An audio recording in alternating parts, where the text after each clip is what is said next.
इस कहानी की शुरुआत में रेमी नाम के एक आदमी को दिखाया जाता है जो अपने परिवार के साथ खुशी खुशी रहता है। पेशे से वो एक पेंटर है और एक दिन जब वो अपने बच्चों के साथ बैठा होता है तभी उसे एहसास होता है कि वो चेयर के अंदर धंसता चला जा रहा है। वो जल्दी से खड़ा हो जाता है और ये बात अपनी पत्नी को बताता है, लेकिन उसकी पत्नी उसकी बातों पर विश्वास नहीं करती।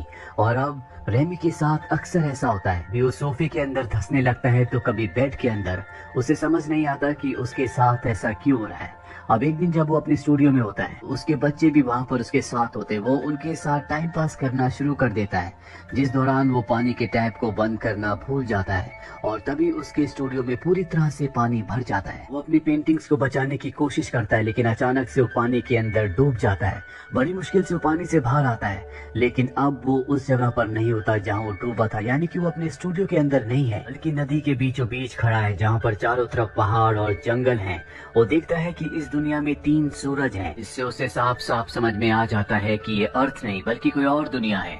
और तभी वो देखता है कि सामने से कुछ लोग उसी की तरफ आ रहे हैं।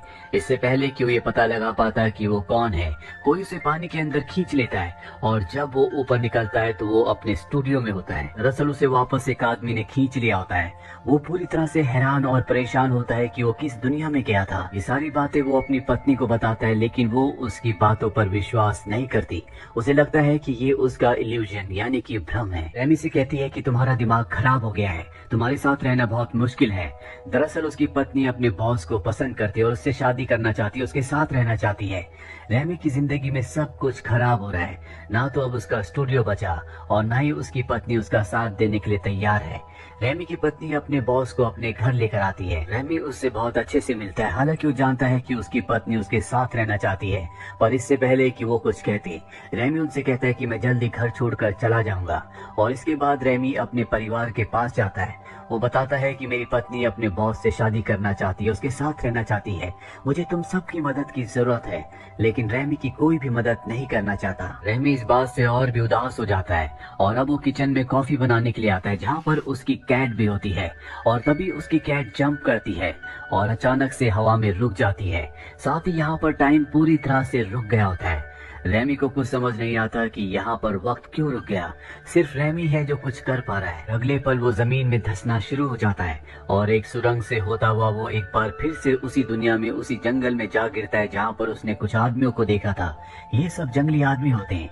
रेमी को सब देखते हैं, हालांकि रेमी इनसे नहीं डरता, पर अगले पल उसे भागना पड़ता है क्योंकि सब लोग उसे मारकर अपना खाना बनाना चाहते हैं। रेमी अपनी जान बचाकर भागता हुआ एक गुफा के अंदर आ जाता है और इससे पहले कि वहां पर वो जंगली लोग आते जो रेमी को मारना चाहते हैं, रेमी को कोई चीज अपनी तरफ खींचती है और एक बार फिर से वो अपने घर के अंदर आ जाता है जहाँ पर सब सामान बिखर जाता है। वो सबको बताने की कोशिश करता है कि उसके साथ क्या हुआ था, और उसकी बातों पर कोई भी विश्वास नहीं करता। सबको लगता है कि रेमी पागल हो चुका है और अगले पल वो बेहोश हो जाता है। और जब उसे होश आता है तो वो हॉस्पिटल में डॉक्टर के पास होता है। वो डॉक्टर को भी बताता है कि उसके साथ क्या हुआ था, लेकिन इस तरह की बातों पर कोई भी विश्वास नहीं करता। अब वो अपने स्टूडियो आता है जहाँ पर वो पेंटिंग करता है। यहाँ पर बहुत सारे लोग आए होते हैं जिन्होंने उससे पैसे लेने, वो सब उससे पैसे मांग रहे होते हैं। अगले पल एक बार फिर से सब कुछ पॉज हो जाता है। वो जमीन के अंदर धंसना शुरू हो जाता है और सबको कहता है कि देखो मैं जमीन के अंदर धंस रहा हूँ, लेकिन ना तो कोई उसे सुन सकता है और ना ही देख सकता है। और एक बार फिर से वो उसी दुनिया में निकलता है जहाँ पर पहले भी वो 2 बार आ चुका है। वो देखता है कि उसके चारों तरफ बहुत सारे लोग हैं। ऐसा लगता है कि वो इसी का इंतजार कर रहे थे। हालांकि वो इनकी भाषा नहीं समझ सकता, लेकिन उसे इनके इशारों से समझ में आ जाता है कि वो रेमी को उड़ने के लिए कह रहे हैं। रेमी को लगता है कि शायद उसके अंदर कोई ना कोई शक्ति होगी, इसीलिए ऊपर से वो जंप करता है, लेकिन मुंह के बल वो जमीन पर गिरता है। इसके बाद उनमें से एक जंगली आदमी उसे एक फल खिलाता है। इसे खाने के बाद वो उन लोगों की भाषा बोलना शुरू कर देता है। उसे बताया जाता है कि यहाँ पर एक राक्षस है जिसका नाम जुटान है। वो इनके कबीले में आकर कभी भी किसी को भी मारकर खा जाता था। इन्हें अपनी पवित्र किताब से पता चला कि दूसरी दुनिया का कोई आदमी आकर इन्हें जुटान से मुक्ति दिलाएगा, इसीलिए अपने जादू मंत्रों से बार बार रेमी को उसकी दुनिया से यहाँ पर ले आते हैं। यानी कि रेमी को उस राक्षस को मारकर इन सबको उससे आजादी मुक्ति दिलानी होगी। पर रेमी साफ साफ मना कर देता है क्योंकि वो जानता है कि ये बहुत खतरनाक है। ये रेमी को उल्टा लटका देते हैं, लेकिन फिर भी रेमी इनकी बात नहीं मानता और इसके बाद रेमी को एक जगह कैद कर दिया जाता है ताकि वो जुटान को मारने की प्लानिंग कर सके। रेमी को भूख लगी होती है, इसीलिए वो यहाँ पर वाटरमेलन को उठाता है और अगले पल वो एक बार फिर से अपनी दुनिया में वापस आ जाता है। उसके हाथ में अब भी वाटरमेलन होता है, लेकिन इस बार वो किसी को नहीं बताता कि वो यहाँ से दूसरी दुनिया में गया था, क्योंकि उसे अब पता है कि उसे दूसरी दुनिया में बार बार क्यों बुलाया जाता है। रेमी अब जानता है कि जब तक वो उस राक्षस को नहीं मारेगा वो उन कबीले वालों से, जंगली लोगों से मुक्ति नहीं पा सकता। इसीलिए वो ताकत की चीजें खाना शुरू कर देता है ताकि उसका मुकाबला कर सके, उस राक्षस को हरा सके। एक बार फिर से रेमी को वहाँ उसी दुनिया में बुलाया जाता है जहाँ पर वो उसे तलवार देते हैं और पूछते हैं कि हम उस राक्षस से कैसे निजात पा सकते हैं। रेमी कहता है कि इसका आसान तरीका है, तुम सबको इस गांव को छोड़कर किसी और गांव में यानी कि दूसरी जगह बसना होगा। पर कबीले का सरदार साफ साफ मना कर देता है। वो कहता है कि अगर हमने ऐसा किया तो आसमान से बिजली हमारे ऊपर गिरेगी, हम सबका खात्मा हो जाएगा। दरअसल आज तक कभी भी कोई इस कबीले से बाहर नहीं गया। सबका ये मानना होता है कि वो इस कबीले के अंदर ही रह सकते हैं, पर रेमी सबसे पहले कबीले के बाहर जाता है, जिसके बाद सब उसके पीछे कबीले से बाहर आ जाते हैं। और जब वे जंगल में होते हैं तभी जोर्डान के 2 आदमी आते हैं, लेकिन रेमी उनका मुकाबला करता है, उनमें से एक को मार देता है, जिसके बाद कबीले वाले रेमी को अपना सरदार बना लेते हैं। रेमी एक बार फिर से अपनी दुनिया में यानी कि अर्थ पर वापस आ जाता है। हाँ, वो लाइब्रेरी में जाता और किताब निकालता है जिसमें लड़ाई के अलग अलग तरीके होते हैं और उस किताब को लेकर एक बार फिर से वो उस दुनिया में जाता है जहाँ पर उस सबके अंदर उत्साह भरता है और कहता है कि हमें मुकाबला करना होगा, तभी हम अपनी और अपनों की जान बचा सकते हैं। रेमी की वजह से सबके अंदर उत्साह आ जाता है और वो तय करते हैं कि वो जुटान के आदमियों से उससे मुकाबला करेंगे। रेमी एक बार फिर से अपनी दुनिया में वापस आ जाता है और रात को जब वो अपने बेटे के साथ बैठा होता है तभी वो एक बार फिर से धंसना शुरू हो जाता है और उस दुनिया में दोबारा पहुंच जाता है जहां वो देखता है कि उसके लोग यानी कि कबीले के लोग जुटान के लोगों से लड़ रहे हैं, पर जुटान के लोगों की जीत हो रही होती है। इसीलिए वो अपने सभी लोगों को लेकर इस जगह से निकल जाता है और जुटान के लोगों को हराने का एक नया प्लान बनाता है। वो जुटान के लोगों के पास जाता है और उन सब का मजाक उड़ाता है। वो सब रेमी को मारने के लिए उसका पीछा करना शुरू कर देते हैं। रेमी एक लकड़ी के खोल के अंदर छुप जाता है और अगले पल बहुत सारे तीर चलते हैं जो रेमी के लोग चलाते हैं और जुटान के सभी लोगों का खात्मा कर देते हैं। और अब सारे कबीले वाले रेमी के सामने आकर अपना सर झुका लेते हैं, क्योंकि रेमी की जंग नीति और उसकी टेक्नोलॉजी की वजह से वो जंग जीत गए थे। और अब रेमी जो पहले से उनका सरदार है वो रेमी की हर एक बात को पूरे दिल और मन से मानते हैं। रेमी इस पूरे गांव में, इस पूरे कबीले में बहुत सारे सुधार करता है।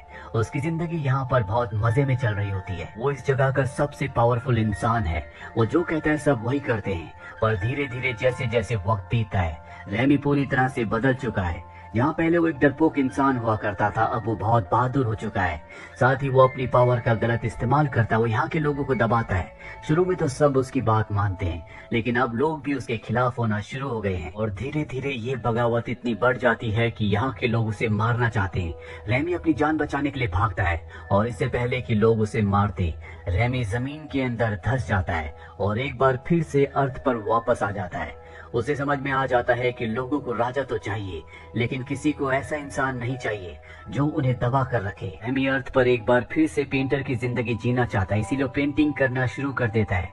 यहाँ पर एक लड़की से उसकी मुलाकात भी होती है और जल्दी ये दोनों एक दूसरे के करीब आ जाते हैं और तभी रेमी एक बार फिर से जमीन के अंदर धंस जाता है और वापस उसी दुनिया में चला जाता है जहाँ पर उसे बताया जाता है कि जोटान अब भी जिंदा है, तुम्हें उसे खत्म करना होगा। रेमी जोटान से बिल्कुल भी लड़ना नहीं चाहता क्योंकि वो बहुत ताकतवर है, लेकिन यहाँ के लोग जबरदस्ती उसे उस गुफा के अंदर भेज देते हैं जहाँ पर जोटान रहता है और अब उसके सामने जोटान होता है जो उससे हाइट में, कदकाठी में बहुत लंबा होता है।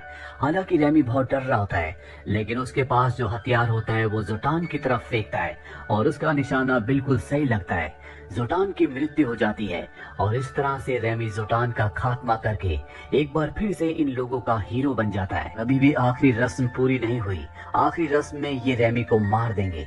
रेमी को जब ये बात पता चलती है तो बहुत डर जाता है। यहाँ पर वो जादूगर, वो आदमी भी होता है जिसने रेमी को यहाँ पर बुलाया था। उसके हाथ में वो जादुई चीज होती है जिससे उसने रेमी को इस दुनिया में बुलाया था। वो उसे आग में फेंक देता है ताकि दूसरी दुनिया का रास्ता हमेशा के लिए बंद हो जाए। वहीं अर्थ पर दिखाया जाता है जहाँ रेमी पूरी तरह से कोमा में जा चुका है। उसके सामने वो लड़की होती है जो उससे प्यार करती है। रेमी को उठाने की कोशिश करती है लेकिन रेमी नहीं उठता। वही दूसरी दुनिया में दिखाया जाता है जहाँ पर रेमी को मारने वाले होते हैं कि तभी उनमें से एक आदमी आग में जलती हुई उस चीज को जिससे अर्थ का रास्ता खुल सकता है उसे उठाकर पानी में फेंक देता है। इससे एक बार फिर से अर्थ का रास्ता खुल जाता है और रेमी वापस अपनी दुनिया में आ जाता है। उस वक्त वो हॉस्पिटल में होता है और अब वो पूरी तरह से ठीक हो चुका है। यहाँ पर रेमी की पत्नी भी होती है, साथ में वो लड़की भी जो रेमी को पसंद करती है। रेमी भी उसे पसंद करता है। दरअसल इस लड़की को नहीं पता होता कि रेमी की पत्नी भी है, और जब उसे पता चलता है तो रेमी से कहती है कि तुम्हें अपनी पत्नी के साथ रहना चाहिए, और ये कहकर वो वहाँ से निकल जाती है। रेमी की पत्नी को भी अपनी गलती का एहसास होता है। वो रेमी से माफी मांगती है और कहती है कि मैं हमेशा के लिए तुम्हारे साथ रहना चाहती हूँ। रेमी की जिंदगी में अब सब कुछ पूरी तरह से ठीक हो चुका है। उसके पास अपना पूरा परिवार है। वहीं दूसरी दुनिया में दिखाया जाता है जहाँ पर रेमी का एक बहुत बड़ा स्टैचू बनाया जाता है, क्योंकि रेमी कहीं ना कहीं उनका हीरो है। उसने राक्षस को और उसकी सेना को मारकर इन सबको हमेशा के लिए आजाद किया था, और रेमी का स्टैचू बनाकर ये हमेशा के लिए रेमी को याद रखना चाहते हैं। और इसी हैप्पी एंडिंग के साथ ये कहानी, ये फिल्म यहीं पर खत्म हो जाती है। उम्मीद करते हैं कि ये कहानी आपको पसंद आई होगी।